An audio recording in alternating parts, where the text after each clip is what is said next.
This is our first ever go an online presence, so please bear with us as we work through any technical opportunities. No such thing as challenges in my mind. Just some of the housekeeping rules. We will be muting everyone, letting Scott do the presentation. Sorry for the background. And then if you have any questions, there's a chat feature, so just chat away. I'll try and capture them as we go. If there's something really pertinent, I'll try and grab it. If I missed it, I'm sorry, it's not on purpose. It's just the first time. And then at the end, we'll try and bombard Scott with as many questions as we can and appreciate his time. So first, I just want to thank everyone for getting on. I've just found out there's someone from Ireland here apparently as well. So thank you so much for your time, wherever you are. And thank you to Scott for graciously giving up your time tonight. I can see someone's already moving the mouse, so that might be my hurry up. Yeah, let's just hand over to you. Thank you so much, Scott. Scott's the chair of ACES New South Wales chapter. And my screen is frozen, so I can't see his bio that I spent time writing up. So I'm so sorry. And I've got a nude kid here, so I am going to hand over to you, Scott. Oh, I was going to say, I just went off quick share screen there, like if that helped, if you need to do that. Yeah, I'm off. But okay, no problems. I'll go to the share screen and we'll kick off. Thanks, everybody. Just checking with that. So you got my screen up there. Everyone can see that clearly?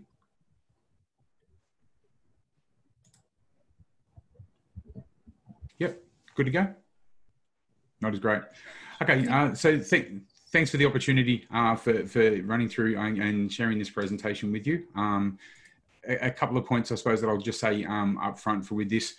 Because it's quite a broad topic with some of the elements to run through, there will be some of the ones that we won't be able to drill down a lot into, but I suppose that one of the main outcomes I'd like to achieve from doing this is sharing some more rounded items to enhance your awareness about, firstly, the need for effective planning for social media and the security related elements of that in the entertainment environments.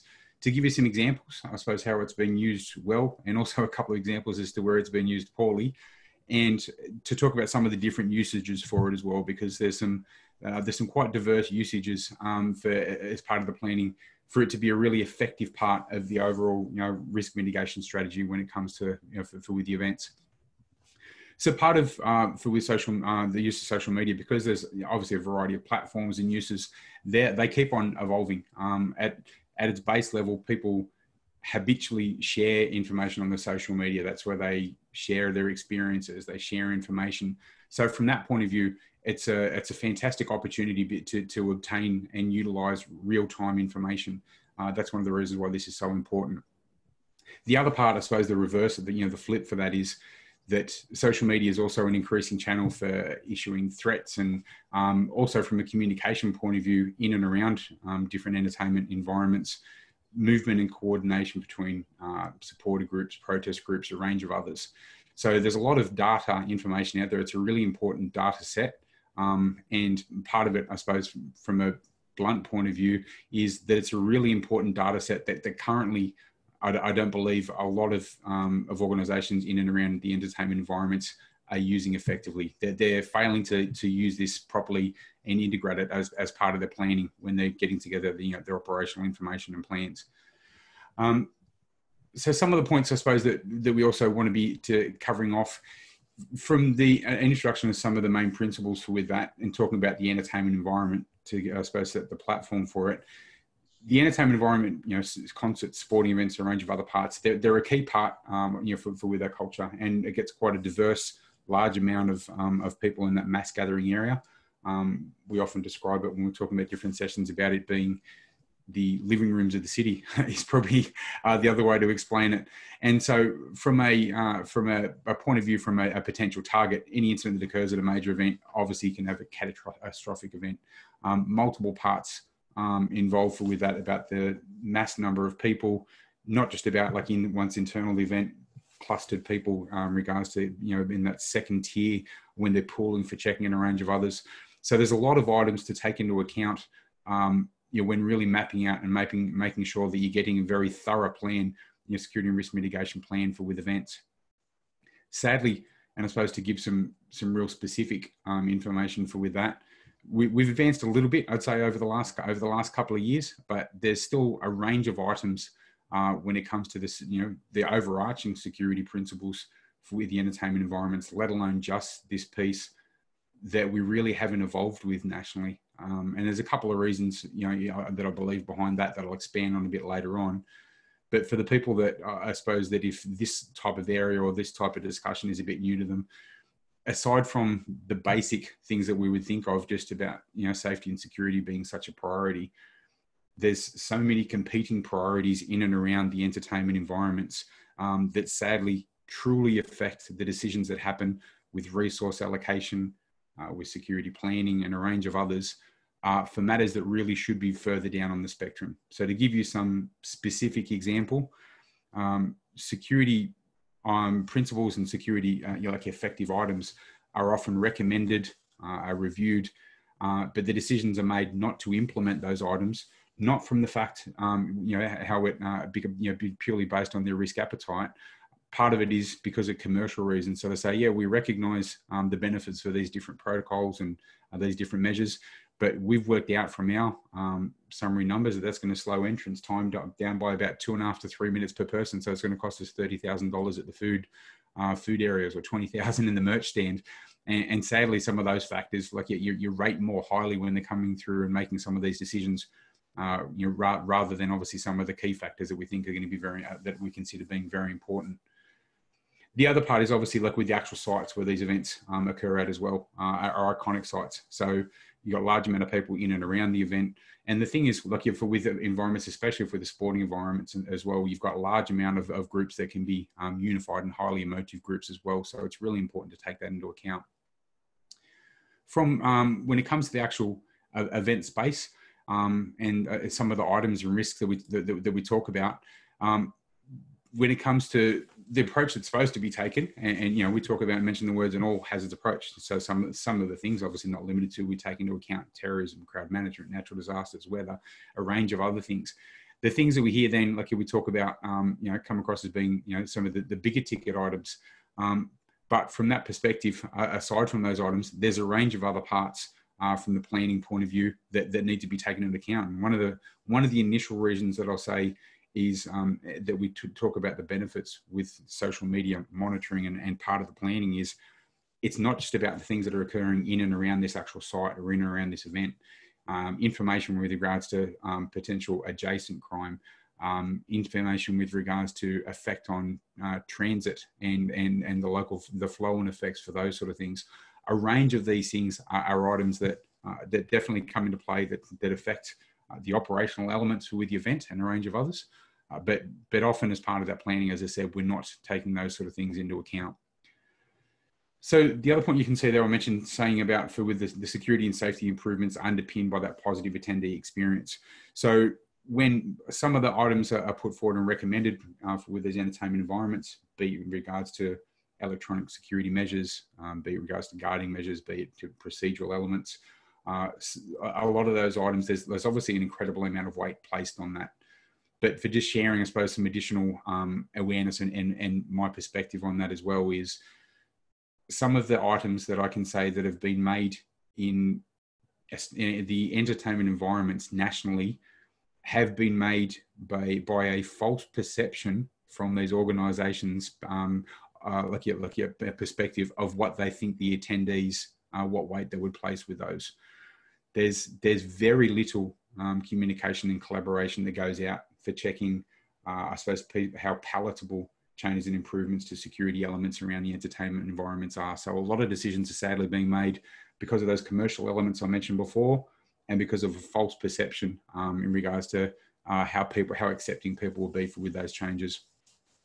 So a range of other items, obviously crowd modelling, monitoring and management, and various other parts of crowd crush, heat exhaustion, access delays, riding, missile throwing, a range of things in there as well. But then you've got the items such as unwanted physical contact and spectator violence. So different scales in different areas from with those points. So if you talk about some of the, in the entertainment environment, some of the things that have to get dealt with in that live environment, unwanted physical contact due to poor planning, poor access in around to amenities and range of others. They're issues initially amongst just by themselves, but if untreated, because we're not aware and alert for what's happening in those environments. So we don't take the commensurate measures to try and improve those conditions. Then they sadly jump onto that spiral of stress to frustration to anger, aggression, and potentially violence. So that's why it's so important to make sure that the planning for with these entertainment environments is very thorough and detailed, taking into account all these key areas, but also it reiterates the importance of making sure that the information we're getting, not just as part of our planning, but as part of the actual operations with the event is absolutely crucial to make sure that we're making some educated decisions as well.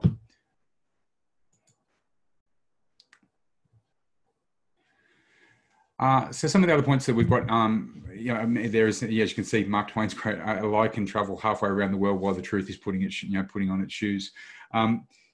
From a communication point of view with social media, is something that is obviously incredibly rapid and incredibly a mass amount of information as well that spreads really, really quickly. So the reason I mentioned that, I suppose, as just a bit of a reference point, is a couple of things. I mean, the rule that we say, and I've issued some information and even sessions on this before. I think I entitled it "What Would Grandma Say?" But key part being once posted, always posted. That's just not about from a personal social media perspective. That's also obviously from an organizational point of view. And we need to take into account here, we're not just talking about social media communication during normal everyday operations. One of the factors, and I'll expand on this a little bit down the track, is the social media communication during a case of obviously emergency. So when people that are managing that communication is under stress and duress. So the different steps for with this, I suppose, different tiers. One part is with these organisations involved with the entertainment environments having an awareness of the need for social media being an effective part for with their planning at these different levels. The other part then is the follow-on point of view to make sure what they're doing for with that plan, to make sure that they've got the right capability, to make sure they have the right mechanisms and processes in place that are going to make sure that their messaging is effective during those times of stress and duress as well. In essence, from the social media point of view, social media is giving information from that broad coverage across all elements, like from any type of event in these entertainment environments, from the people that are sitting in the grandstand and putting tweets up about the person's behaviour beside them, to situations happening of people having concerns and frustration about amenities or things happening adjacent to an event, as I said. So that information there at the information source is rapid, but it's also unedited and filtered. So from that point of view, it's true, raw, emotive information that's incredibly important for us to take into account and also to make effective use of. So I thought I would give a couple examples. I'm a big believer in sharing some examples of social media when it's gone well and when it hasn't gone well. So for those that may not be aware of this situation, there was a Pink concert that was at Rod Laver Arena during this time. So that's a picture of the actual tweet that was shared. So this tweet was shared by a 16-year-old boy, Pink I'm ready with my bomb, time to blow up Rod Laver Arena with their official hashtag. Due to the content for with that and the focus that was placed for with that, when the 16-year-old boy attended the actual site, he was found throughout that crowd of 12,000 people and arrested very, very quickly.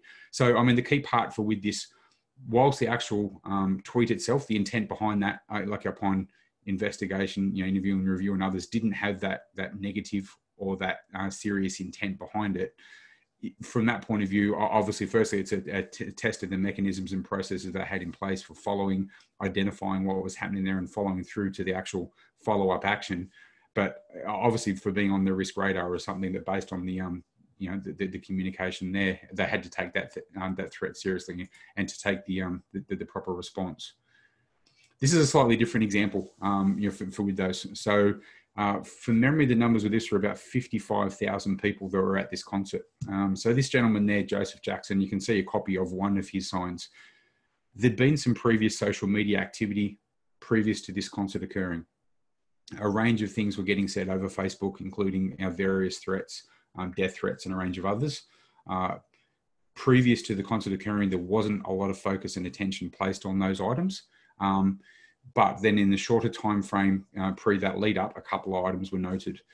This person post those, the information that he was sharing in social media, turned up to the concert with two signs. The first sign was written in the same text and same sign, same size, just saying, "I love you." The second assignment behind that, like is the one that you see in that picture there, that was held, behind that, Taylor is with Satan. So part of that is, as you can see, as well noted there, comment was posted, Taylor Swift must perish and die. But the other part, when this person, so security, were made aware of that, post, following up with the social media, and I'll talk about some of the methods that they utilise with that a little bit later on. This person was arrested on site and were taken to police. Amongst other things, one of the sentences he stated was, Taylor is Satan. Those 6,000 years is 6 days, and death is going to come on the 6th day. So Taylor's in danger, plus a range of other rants and other things. So compared to the previous post that we saw, you can see there that some of the situations that occur, some of the comments that are shared can be quite indicative, and it's a great indication tool to help provide and focus some additional attention on people that may be attending these sites. This next one is from a response point of view, one of my favorites. So a Soundwave concert occurred, and during that time, there was a situation where a young male had snuck in, had communicated on Facebook about it, but had not been seen because they weren't actively following a range of those items from the social media point of view. This person had cracked and then thrown a magnesium flare. That magnesium flare, you can see for the images there, had gone right into the middle of the crowd, packed. It was during the midpoint of a song during one of the main band's set. So you can see obviously that, the intensity and heat coming off that as well. Now that flare actually caused some severe burns to a young lady on a forearm and shoulder as well, resulted in some stitches and a range of other parts like burns that occurred as a result of that. So in response to that, the promoter took at the time, I'm going to say a bit of a unique approach. He went straight onto social media and on Twitter said, I need to get the contents and details for this moron. Whoever can get me the information with this will get treated to like VIP treatment with some of the Soundwave concerts. From the last information that I gleaned and from the statistics and feedback, within 44 minutes, he had 127 pictures of the offender. He had a copy of his driver's license that one of his friends had sent him that he had on his phone, a photo of his house, and a range of other things. So a range of things happened with that. His response, thank you, Twitterverse, we had this jerk from multiple angles. But from that point of view, it shows you that aside from external communication, aside from sourcing information and using that as part of either a collaborative decision-making process or using that to make some educated decisions from an intelligence or task-minded intelligence point of view, social media can be used from that response, instant response, data gathering and collation point of view. It was an incredibly rapid response, which led to the follow-up investigation and prosecution of the person involved. So from that point of view, social media can be very, very powerful if used correctly. Now, some of the samples that I've shown you here, and there's multiple others, there's multiple examples from where social media has been effective and a really positive outcome, but it's been by luck or by chance, not by structure, not by plan. That doesn't give consistency. That doesn't give consistency in approach, doesn't give consistency in results as well. So that's why we want to talk obviously a bit further about the structure with planning and some of the items that need to be taken into account. So there's different elements with this, and like I said, I don't want to sort of drill down and give you death by PowerPoint like with these parts. So I want to sort of keep that at a bit higher level. Some of these points as well, when it comes to in November, the Security and Government Expo, I'm going to be presenting, talking a bit further about social engineering, beating access controls, and a range of other parts. So some of these points I'll drill down a bit further as well on their effective use, and also run through 3 or 4 case studies on how I've used just elements of social media to getting past a variety of various secure premises. But from the communication point of view and some of the benefits from social media monitoring, and I'm going to give you some other examples and methods shortly for that as well. But obviously part of that is communicating in these environments, live reporting of antisocial behaviour, communicating up, whether it's on a screen, signage and other parts, message us, let us know now. That's why obviously with a lot of these stadiums, other points, there's increased public Wi-Fi, a range of other things. We want to know, we want to get this information so we can take that into account with our responses and operational responses, and really get these things actioned in much more rapid time. Obviously, early access to critical information in real time. I'm going to give you some examples on one of the other slides of the actual time difference when there's effective social media monitoring in place how much more rapid information can be gleaned, can be processed, validated, and responses can be put in place to help obviously protect people, property, information, and reputation.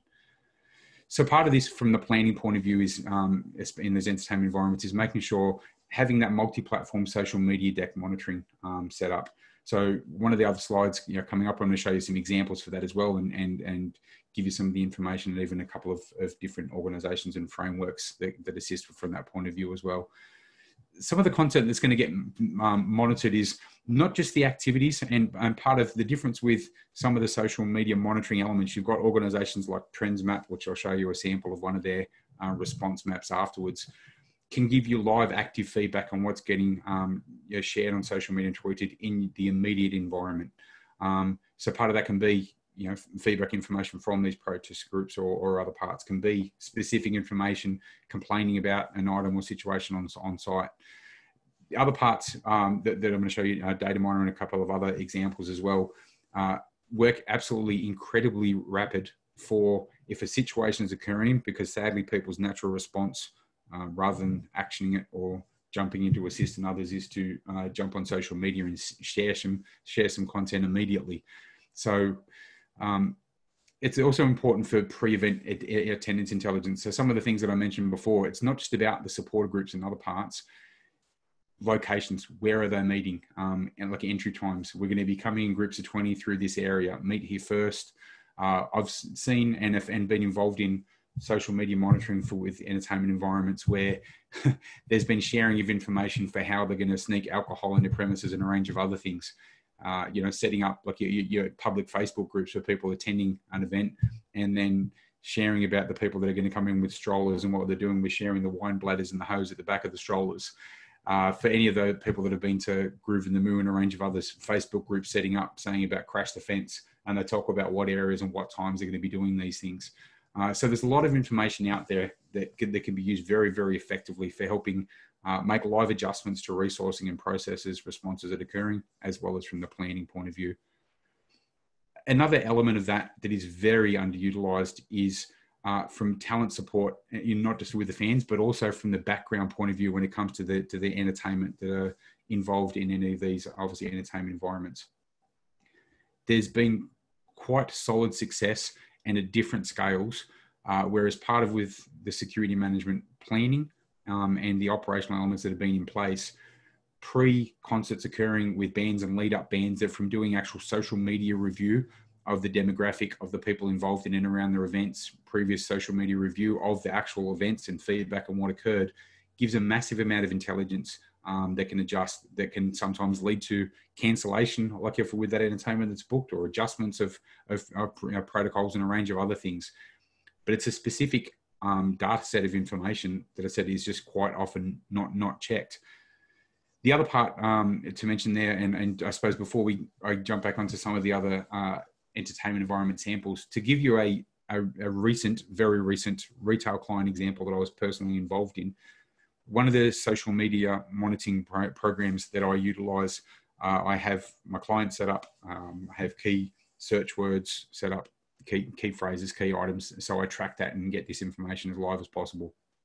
So I was on the phone to the national lead of a retail client.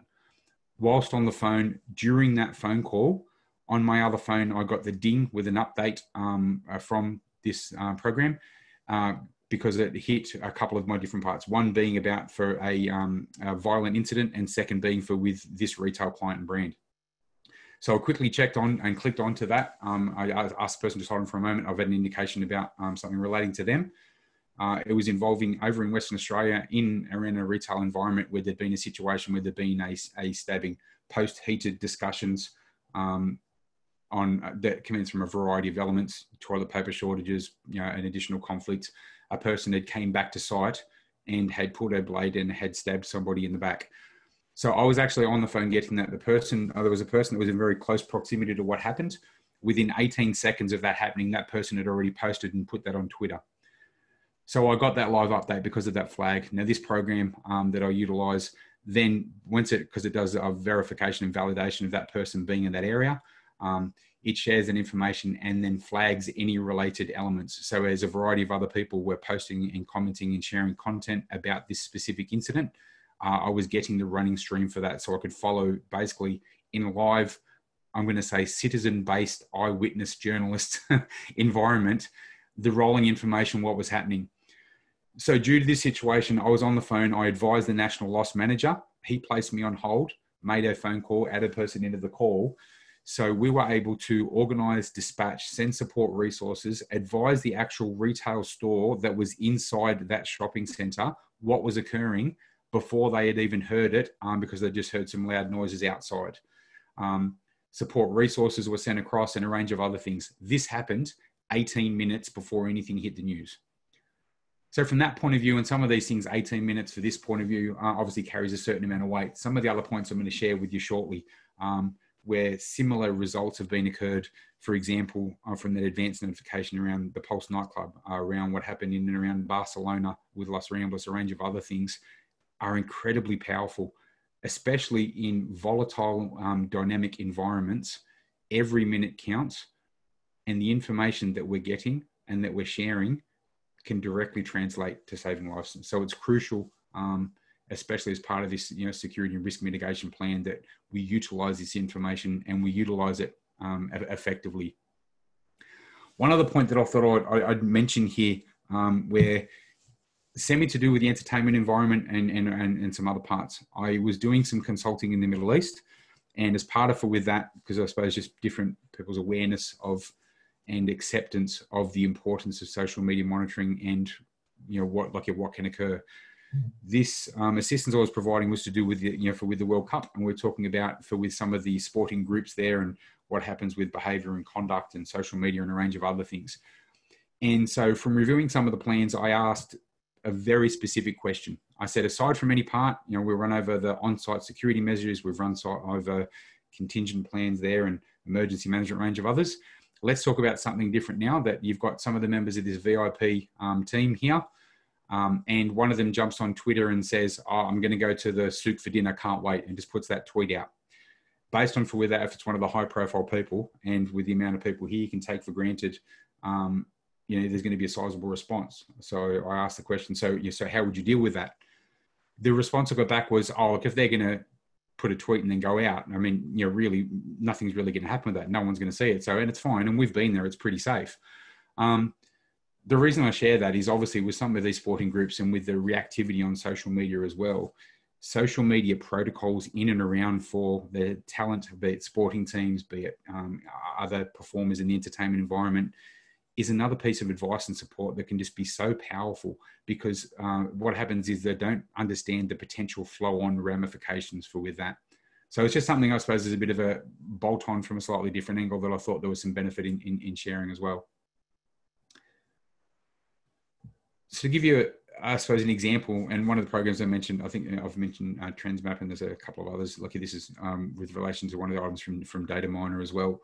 So, we all have heard different elements about with the Las Vegas shooting with those which occurred on October the 2nd, 2017. The government from there opened fire on the Country Music Festival, and there was 59 people killed and hundreds of people injured there, just over 500 from memory people injured there. The communication, because of that process that I just mentioned to you before, and I'll stop and I'll say at this point in time, just to clarify, I have no engagement, involvement, commercial alignment, or anything to do with Data Miner or any of these organizations. I just realized I mentioned their name 3 times, and I wanted, for ethical sake, to let everybody know that. But from this point of view, because they've had fantastic success, and I think it's important to share some examples of proven success in this area. They alerted their clients to the shooting 22 minutes ahead of the news. So there was some response items that could happen with the people that were in and around and subscribing to their program. So from that point of view, especially in this type of environment, and there's a range of others. I mean, a similar situation happened in and around where there was the active assailant situation that occurred in Paris. The communication went out, and there was the same thing from memories, about 25 to 30 minutes that they had advised their clients in advance that had registered with them, which was incredibly important, not only just for their own safety in just normal environment, but additionally, one of the main clients was doing a very large corporate function in an area not too distant from where this situation occurred. But because of the location-driven notifications and updates, which were sharing, in essence, various information about posts and then tracking that location and showing on the map where all the activities and everything was heading, they then could make an educated decision based on the totality of circumstances aware to them at the time to continue the event, because they're aware of, like, obviously the flow on where the activities were occurring in a range of others. So regardless of the decision and other factors in there, I just think it's important to understand that it's not just about sharing the information. The effective programs as part of with this monitoring share not just the content, and you can actually click on those and actually see the post of the person that has shared that information as well, and the content and the images. It actually gives you location tracking as well, which is very, very important, especially if you're needing to provide support or additional information around that as well. So in essence, I mean, in base terms, you can see that this information helps translates to, like, to protecting people in real time. In summary, like your base terms with that, I said, it gives you the early possible warning on real-time threats to personnel and facilities, because to use that, and I know it sounds corny, but that live citizen-based eyewitness journalism, you're getting that content shared live. So especially, and when I show you some of the samples of TrendsMap and others as well, if there's a situation that occurs at concerts, events and others as well, there's a problem with the amenities, those sort of things get shared very, very quickly. And it has 100% been proven that from the responsiveness point of view, the proactive approach, I mean, it's standard conflict de-escalation, a proactive approach to mitigating that by identifying, like the concerns, these actual triggers that are occurring, and adjusting that gives us the best chance of making sure we have a safe and secure event, regardless if it's sporting, if it's a business summit or a range of other parts. So the other point, some of the other benefits to mention as well is that there's the information that occurs, look, the standard communication methods that we often rely on. And if I speak to some of the feedback from people that I've liaised with, and I'm going to say over the last 12 months, definitely over the last couple of months, because there's not events been happening, but about what they use for tracking information and being aware. And I had one person say, oh, no, we've got it all covered. I subscribe to the Daily Telegraph, and I've got my iPad on my desk, and we normally have Google open with news.com.au, and that stuff comes out pretty quickly. I've got a few cameras up that I can see here now, and I can see the response to with those. But part of it, it's funny what you get accustomed to and what we consider normal in and around our environment, in around our industry, and to let people know and to show them some specific examples of enhancing their awareness so they can make these decisions before things escalate. Imagine from a crowd crush point of view, there's been situations where I've provided advice and information where, from an entertainment environment point of view, there's been changes to the built environment. There's been poor planning where you've had one music act finishing and another one starting in a different stage with no break. So you've got crowd craze. So people rushing through an area to get to that front point, that front perspective. And there's no communication in live manner, like occurring between different areas on people flow, on a range of other parts. The first people communicating about issues are people jumping on Twitter and saying, I've just seen 50 people get pushed into a bundle and pushed over. It's so critically important that we have the mechanisms in place to identify, to capture, and to make the most effective benefit of this information. I can't reiterate that that enough. What it does, as I've outlined there, is it's turning the social media, this post, into actionable alerts. So I said that eyewitness network, and it's something that is absolutely crucial. From an organizational point of view, you're able to acquire, analyze, and then disseminate information effectively before other organizations are even aware of it happening. And I just think that's so incredibly important in this entertainment environment. So from that point of view, I mean, it's also can be shared for a range of other parts. I mean, collaboration with other organizations, collaboration with emergency services. So the actual communication and effective use with that, there's a range of points that need to come into account from that planning point of view. So I'll talk about that once I run through some of these other examples with you as well. So some of the other points mentioning, I suppose, proven examples where there's been fantastic success from social media monitoring and how it's translated to elements of enhanced safety, from reducing the amount of people that are injured or fatalities in that as well. So the situation that I mentioned to you before about with the active assailant attack in Paris, it was 29 minutes ahead of when the first news information came out. So for that person, if they were in and around that area and had the French version of news.com.au open, 29 minutes when you go to about like an active assailant situation is a massive amount of time.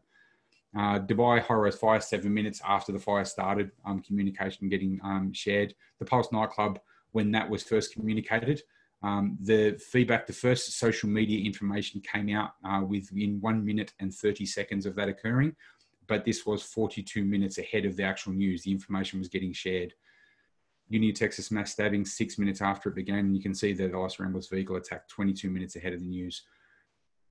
These items and anybody who's been in and around aggressive, violent situations, especially flow on exponentially increasing dynamic, volatile situation, every second counts, let alone every minute, let alone 29 or 42 minutes. So from that point of view, having the use of these tools, as I said, it's absolutely crucial. But some of the points that need to get taken into account now, and I'm sorry that this is some of the boring planning bits and functional bits, but I think that's prudent to share some of those. When I've spoken to some organisations and said, and discussed some of the examples and some of the reasons why, I've heard that as well. Talk about the social media platforms, the programs for thing as well. Some of the initial responses, I get back and say, no, we've got this all covered. We've got a Facebook page with 8,000 people. So we've got a social media plan up and running. Yeah, we're getting really good traction on our posts. And so just to clarify some of the points with this, the social media planning, the operational elements and things as well, there's multiple different facets for that. We need to take into account, firstly, actually building presence is an important part, because part of that presence then for sharing that information, especially if it's a situation under duress or emergency situations, is really important, because then you've got the people having access to that information from those platforms. So building that presence is actually a really important part. Great for business and marketing as well. The other part, though, is about the actual social media usage plan, management plan, and even elements down to controlling who will be sharing information in what environment with things as well. It is very, very important, and sadly things that don't form part of some of the standard planning. So as I said, it's really important to make sure that the social media plan covers emergency operations, not just your standard operations. During a situation, if there's an active assailant situation, or other, obviously like a high level incident occurring, there is going to be a massive influx of communication. So being able to review, filter that, and controlling what's going to be shared, how that's going to be shared is really, really important. The other point that I'll sort of mention here as part of with that planning as well is identifying and obviously building that presence and platform is one part. Setting the communication plan for normal and emergency operations is another part then, about who's responsible, what content will be, like in the format being shared and all those sort of things as well. But aside from all of that, then you've got to talk about the actual capabilities. So from that point of view, is there additional training that needs to occur with the team on what and how to be sharing as well? Are we going to be just sharing content, or as part of with our social media response, are we going to be sharing some form of imagery, which may be refined, simple versions of maps that include evacuation items or shelter elements and those sort of things that aren't going to be busy documents, because people in stress and duress, if they're seeing this and seeing an image, aren't going to be zooming in and trying to work out if that's the hot dog stand or in a shelter place that they're trying to look at. So those sort of things at the moment, unless we get these plans in place, unless we have some element of, I suppose what, people say battle testing, but I say reality acquisition or stress inoculation training in and around these programs. That's how you refine and make more effective use with these programs as well.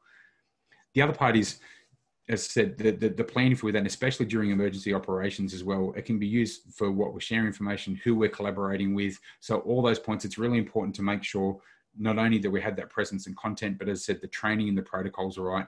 I think I shared a LinkedIn post a while ago that said, during some of these things now, and with the COVID environment, there's a whole range of organizations that have had to brush the dust off their business continuity procedures and a range of other things. Sadly, when I speak to a variety of organizations in the entertainment environments and say, oh, let's have a look at your social media plan for things, and then as well, it will say a social media plan, and it may have a couple of lines saying refer all communications through to John, who is the allocated media contact, and that can be it. So it's like a social media post-it note.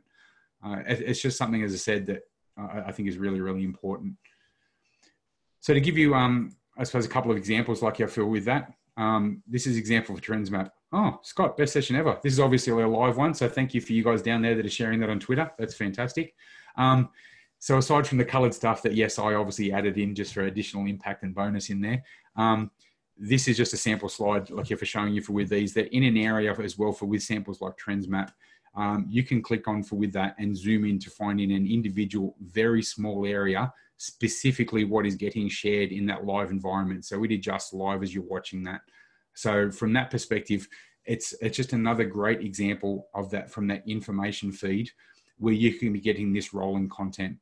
So regardless, and as I said earlier in the piece, regardless if it's something like a Trends Map, a data miner, a Hootsuite, there's a range of obviously different platforms, different elements for how organizations can use this element as part of with their social media deck for getting the various information collated and filtered to make it simple for them to utilize as actionable alerts to help populate the content that they need to help share out in that controlled environment, especially during emergency operations where the information that you share, the images that you share can directly translate to saving lives if handled and communicated effectively. It's really important to make sure we have this planning, the processes, the right capability with our people and system in place to make the most of that data set that we're getting. So that's it from my point of view, guys. I will stop sharing screen and turn on my camera, even though I've set up front, I've got a face for radio, so I apologize in advance. So I hope from that point of view, it's shared some content to, I'm going to say, broaden some of your perspective about like the need, the importance for during the communication piece, like with clients just in and around that entertainment piece, regardless of any interaction on what level, placing this firmly on their radar, placing this firmly on their social media deck, because it's something that I said, it's something I've been talking about for probably the last 18 months to 2 years. And I'm really seeing a lot of advancement in the last 12 months about the ease of use and about the benefits for with this. Some organizations are using this effectively, even from the executive travel management perspective, where if you've got the right platform, right information in place, you know that members of your organization are traveling to a certain point on a regular basis, flagging that about your brand, about these areas and information on that as well. You're getting that live information to adjust your planning. So broader than this, I think the use for social media, like the benefits are just so effective for populating and that tasking on intelligence, which, you know, often adjustments get made post an entertainment event debrief or a range of other things rather than in the live environment. So I think it's really important. So thanks for the opportunity for sharing this with you. I hope you found it a benefit and you got a couple of takeaways for that. And hopefully you've got a couple of easy questions. Yeah, before you go, so did you sound like you're wrapping up too fast there? We've got some good questions here. One of the ones from Tony was, what's your thoughts on the training and competencies required for, lots of questions are coming up, for people, sorry, too many questions just hit me all of a sudden. No worries. What are the competencies required for the security people doing these events? Because obviously these soft skills and responding to that kind of stuff is different, and using social media and taking pictures. Yes. What sort of training things should be done for these security professionals in the field? Yeah, well, there's a range of part in the entertainment environment. I've got and I suppose I'm going to talk really, especially considering, you know, the people involved and being an industry like event. So I'll speak sort of openly and freely without without negative response. In mass gathering events, especially with these entertainment environments and being from a practical point of view, and I can state this from being in and around the entertainment environment element of the industry for now over 27 years, being only 35, I don't know how that's happened. But firstly, so take into account, because I think it's important to frame this on large events and to give you some idea of numbers. For an event like, for example, like a Ed Sheeran or Adele in an Etihad Stadium, you'd be talking around like numbers between 450 to 500 security personnel and various range of elements. To have the belief that there's going to be 500 over 5-year experience, educated, articulate, extremely lucky at communicating, reporting well, fantastic conflict identification, de-escalation skills, depth of the legislative elements, plus fantastic 5-star customer service and information service that can say, by the way, go to the bistro on level 2 because they've got fantastic steak. we'd be fooling ourselves. From a practical point of view, there's some element of where there's A, B, and C graders with that. And that's why the smart organizations that have the true partnership with their clients plan effectively around that. So key people in positions, section people, section leaders with those that have a heightened level of situational and environmental awareness, have heightened level of proactive conflict identification and de-escalation skills, and that mental agility and flexibility that they can take the information that's getting passed to them from the communications, the operation centers, turn that into actionable information and adjust briefing and training material with their people on the floor. So from the skills from the people in and around the operation centers for with those, the first part is their level of acceptance from with the client and having that multi-stakeholder approach with the planning piece. The other part is then from the key competencies with those is an awareness of the most effective technology and an awareness from that, I suppose, an enhanced communication skill to make sure that they can rapidly filter through massively increasing amounts of information, especially in heightened situations, and communicate effectively. So emotional intelligence and all the range of other parts. So basically every skill. Okay, awesome. Another question we got from the audience. What are your thoughts on, Scott, what are your thoughts on proactively using social media to put out positive security messages and i.e. like deterrence communications? I think it's fantastic. I think that that proactive message as well, you know, and even things like as well, security here to assist, you know, for a lost child speaker security, from an information point of view, things that help shed a more positive light. The way I liken it, and this is going to sound a little bit corny, but I like to give this example. I do some training sessions about security expectations and others, and I get everybody, I won't do this now, to close their eyes for a moment and say, you guys have now all got a niece who's 17 years, 11 months and 29 days old. Tomorrow they're going to their first night at a licensed premises. Can you close your eyes and tell me what you want to see and what like about for the security involved, how they're acting and things as well? And when you say that, everybody says, I want them well-dressed, switched on, not on their phone, communicating well, bang, bang, bang, bang, bang. From these point of view, it's exactly the same when it comes to like the personnel that we have in place. They need to have the same skills, the same attributes, the same approach from that perspective. There's a range of those flow-on items that need to be taken into account. Just from that, you know, the resourcing and allocation point of view that I think are absolutely crucial in that environment. Excellent. Another question was on the mapping tool that you showed us. Do trends such as COVID and other things affect what's going on in the social media space? Yeah, 100%. So depending on with the different platforms with those you can set, and because I've tested a variety of the different programs and platforms and the functionality, the ease of use with that as well. So you can definitely set your search parameters and buffer with those search parameters as well. So you do see a heightened amount, obviously, of key reactive posts for with things. You know, if you look at some of the points now, and when I was looking at some of the test samples of different programs, even over the last 48 hours, yes, there was the spike, you know, hashtag Trump doesn't wipe and a range of other things. So yeah, you do get novelty spikes and current other elements that spike for with things as well. But that's why it's so important as part of the initial planning for with whichever program or platform you're going to do, that you preset your alerts, you preset key things. So regardless of the actual traffic and activity that's occurring, your preset items, your actionable alerts, this type of item, this type of offense, mentioning this team, person, whatever, is preset. So regardless of that, above all the noise that's going on, you still get the key, key necessary content. Excellent. Last one, I think I was going to throw to Lyndall for an answer about how to get on with ACES and do some study, but she's answered that in the chat questions if anyone wants to read it, or you can go to the Facebook page or LinkedIn page. In the context of the benefits of monitoring social media to respond to terrorism events, what can be done to ensure social media is not also intentionally used to muddy the waters during such events? Yeah, so there's multiple elements with this, and while I had a couple of notes for you for it, it's one of the parts in around terrorist events, events. There's a range of parts where there's a lot more content. To be honest, they're probably enough to warrant and justify its own complete separate section.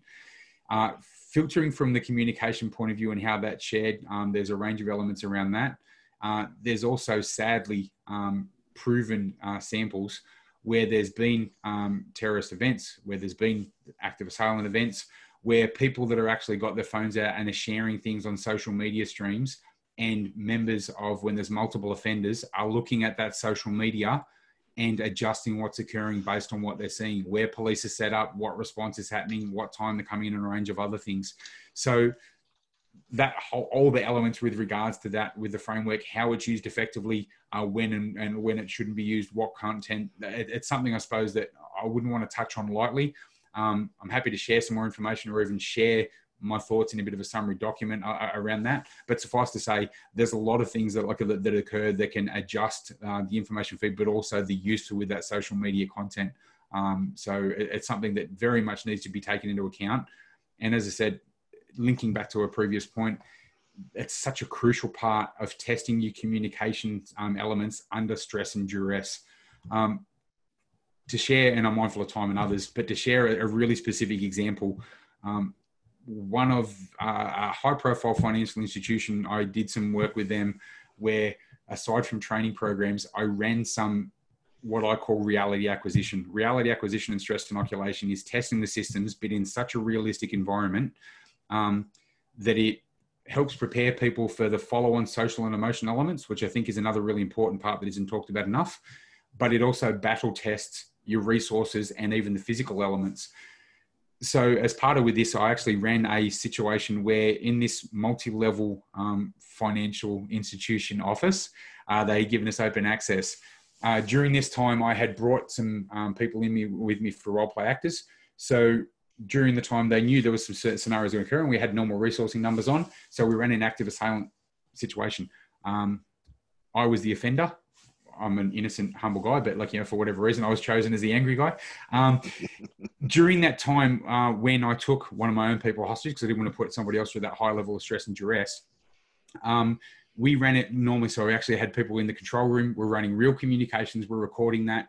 There was body cams on, so we could actually record and see the actual response and change with everything. So everything was done to create as realistic environment, to create some similar level of stress and duress, to give you some awareness of the depth with that. I said to the person coordinating, all those brochure holders over there, put some old ones, because I'm going to send them flying a couple of things. I need some things so people aren't going, yeah, let's do the training session. So when I came in and lost the plot and was rubbing my face with the anxiety stress wipe and everything and all the indicators, and I wasn't picked up, I started knocking things over, smashing and breaking things. And you'll see in the actual video footage, the response was real, because the loud noise, the voice, that sort of stuff. The reason I'm saying this about the flow and thing and testing it was, as I rolled through there and did the whole with the cap gun and laser pointer, you're down, and that as well, realized when I had one of my personnel, my staff hostage, got to a point where there was a stair area where they had like a glass, a perspex barrier on these stairs. I realized, which I hadn't noticed as part of the initial walk around, I can actually step around on the balustrade around that and get to the upper level. So this was there was going to initially be a 1 floor contained area. I ended up getting through 7 floors of the building, where I had the cleaners laying down on floor 2 because pretending they'd been shot. I had executive on level 4 pretending they'd been shot. And when you listen to the audio recording back from that, there was things like, I don't know, we've lost him. I don't know, John's laying down on level 2, something's happened, I don't know. So, and snippets of information. So even a response team in areas as well, we're going, we don't know what's happening. So the reason I say that is, this is in a training environment where, aside from kicking a few tables, using some nasty words that I shouldn't use, and knocking over some brochure stands, still got that response. Now imagine the noise, the stress, the duress, blood, violence, like a range of other things you're happening, for that environment as well. The on-site communication, the information feed, the processing with that, the analytical piece and sharing of that information is now happening under such a level of duress. But it's just so much more exponentially important to get the right message out. So there's lots to do with that in around that environment that, as I said, I think it's really important to share. But, I'm guessing you guys don't want to stay here for another 2 hours. Well, just one more question, then I might do a close. Any idea of what the subscription to these services and products might cost? There's all different ones. So some of the ones, and depending on with the organization as well, the license fees and different parts with the functionality. If I said about probably more of a budget option in some of these parts as well, and for getting and testing the benefit of that, checking ROI. I mean, ROI, we talk about these sort of things. Let's be honest about it. Security and risk, we're one of the only industries where our performance and success is rated by how often things don't happen. So information feeding in to further ensure that things don't happen is a 2 and 3 tiered ROI. Hey, let's work out the magic response to that. So the entry level parts with those can be looking at some of the open source information, or like your firms that are sharing those platforms, which can be as low as $99, $159 a month, that have some element with this. Then you've got up to some of the more high level corporate ones that can be your $25,000 to $35,000 per annum. The way I look at those though is, if I'm in a situation or environment with my organization that saving 10 or 15 minutes on a potential active assailant incident on something that's going to lead to additional injury, reputational damage, and a range of others, it's a sound investment. So from that perspective, I think it's a pretty easy way to calculate that. Yeah, easy. Well, I just want to thank you, Scott, so much for the best session ever, #best session ever. I thought you'd pick that up. Thanks. And just for everyone's benefit, sorry about the screaming naked kid running through. Scott's Chief Operating Officer and Specialist Security Consultant based out of Sydney. Scott amazingly has 27 years experience for such a young person. And if you like what you heard tonight, Scott will also be presenting at the Security and Government Expo in Canberra on November the 12th. Yep. And if you can go to the LinkedIn page where you got this invite, you'll find more information about that. So thank you so much, Scott, and thank you everyone for turning up tonight. I'd just like to let you know too that there's another online event coming up shortly, and if you keep looking out on the LinkedIn page, you'll see details about that. So thanks very much, everyone. We're wrapping up right on time. Appreciate it, and hopefully any feedback will be good, because it's our first time online, so we're trying something new. So the other thing I'll say, guys, night. as well, if you haven't, I was just going to say, if you haven't as well, feel free to reach out and connect on LinkedIn. If there's any other information that you want to share, send me a question for as well for anything else. If there's any way that I can help, I think it's really important with us there's so many different people on here. I mean, Pete, we've had 25, 30 and above numbers on here as well that are going to have different elements and are going to comprehend different parts of what I've said and look at it at a different context. That's the most important part with these. Some of these things, a very wise person asked me today, it's funny we're having this discussion about this while we're not having events and things at the moment. And one of the things I said with that is, that's great because it's a good quiet time where people can, especially in entertainment environments, adjust their entry protocols, do some training in that reality acquisition environment, check some different communication methods, do some testing and others. So I'm really happy to share any information back and really thankful for the opportunity. And I look forward to seeing you guys, obviously in November as well. The November one will be a bit of an interesting one because I'll show you some photos and videos and some of the things for sneaking into a variety of places. So that'll be fun. Awesome. So much. Thanks, guys. Thank you. Thank you, everyone. No worries. See ya. Bye. Bye.